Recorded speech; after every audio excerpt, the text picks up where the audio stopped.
வணக்கம் வியூவர்ஸ். ஸ்ரீமத் பாகவதம். ஸ்ரீமதி கீதா வீரராகவன் எளிய தமிழில் எழுதிய ஸ்ரீமத் பாகவதம் பகுதி 116 காண்போமா? கங்கா நதியின் பிரவாகம். மேருமலையின் உச்சியில் கங்கை 4 கிளைகளாக பிரிகின்றது. அவை சீதா, அலகநந்தா, சட்சு, பத்ரா என்னும் நதிகளாகும். கங்கையின் கிளை நதியான சீதா நதி மேருமலையின் உச்சியில் உள்ள பிரம்மபுரியில் பெருகி ஓடி அங்கிருந்து மேருமலையை போன்றே உயரமுடைய அருகில் உள்ள கேஜராசவ மலையின் சிகரங்களில் ஓடுகிறது. அங்கிருந்து பத்ராஸ்திர வருஷத்தின் நிலப்பகுதியில் பாய்ந்து ஓடுகிறது. இது கடைசியில் உப்பு நீர் கடலை அடைகின்றது. கங்கையின் மற்றொரு கிளை நதியான சட்சு நதி மால்யவான் மலையின் உச்சியின் மீது விழுகின்றது. இது கேதுமால வருஷத்தின் நிலப்பகுதியில் விழுந்து ஓடுகின்றது. கடைசியில் மேற்கு திசையில் உள்ள உப்பு நீர் கடலை அடைகின்றது. மற்றொரு கிளை நதியான பத்ரா நதி மேருமலையின் வடக்கு பகுதியில் பெருக்கெடுத்து ஓடி குமுதமலை, நீலமலை, சுவேதமலை, சிருங்கவான் மலை சிகரங்களின் மீது அடுத்தடுத்து விழுகின்றது. அது குறுநிலப் பகுதியில் ஓடி வடக்கில் உள்ள உப்பு நீர் கடலில் கலக்கின்றது. கங்கை நதியின் கிளை நதியான அலகானந்தம் என்னும் நதி பிரம்மபுரியிலிருந்து மிகுந்த வேகத்துடன் ஏமக்கூடம், இமகூடம் என்னும் மலை சிகரங்களில் விழுகின்றது. இம்மலை உச்சியில் இருந்து பெருகி ஓடி வரும் கங்கை பாரத வருஷம் என்னும் நிலப்பகுதியில் பெருக்கெடுத்து ஓடுகின்றது. இது கடைசியில் தெற்கில் உள்ள உப்பு நீர் கடலில் கலக்கின்றது. இந்த நதியில் நீராடுபவர்கள் பாக்கியசாலிகள். ஒவ்வொருவரும் ராஜசூய யாகம், அசுவமேத யாகம் போன்ற யாகங்களினால் செய்த பலனை எளிதில் அடைவர். 9 வருஷங்களில் பாரத வருஷம் என்னும் நிலப்பகுதியே செயல்புரிவதற்கு ஏற்ற இடமாக உள்ளது.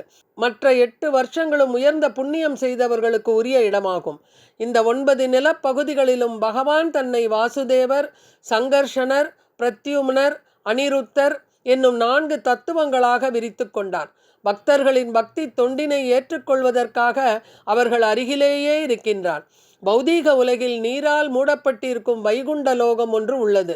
அங்கே தேவவதி என்னும் இடத்தில் பகவான் வாசுதேவராக இருக்கின்றார். சத்திய லோகத்திற்கு மேல் விஷ்ணு லோகம் உள்ளது.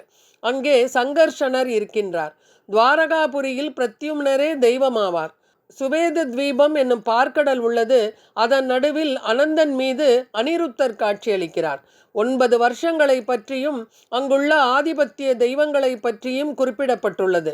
1 வாசுதேவர், 2 சங்கர்ஷனர், 3 பிரத்யும்னர், 4 அனிருத்தர், 5 நாராயணர், 6 நரசிம்ஹர், 7 ஹயக்ரீவர், 8 மகாவராகர், 9 பிரம்மா.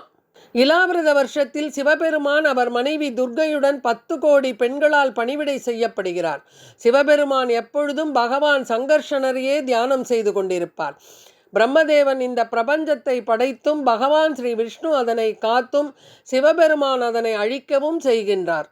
3 குணங்களில் சிவபெருமான் தமோ குணத்தின் அதிபதி ஆவார். பகவான் ஸ்ரீ விஷ்ணுவின் நாபியிலிருந்து பிரம்மதேவன் தோன்றினார். இவர் ரஜோகுணத்தின் அதிபதி ஆவார். பிரம்மதேவனிடமிருந்து பிறந்தவர் ருத்ரன் ஆவார்.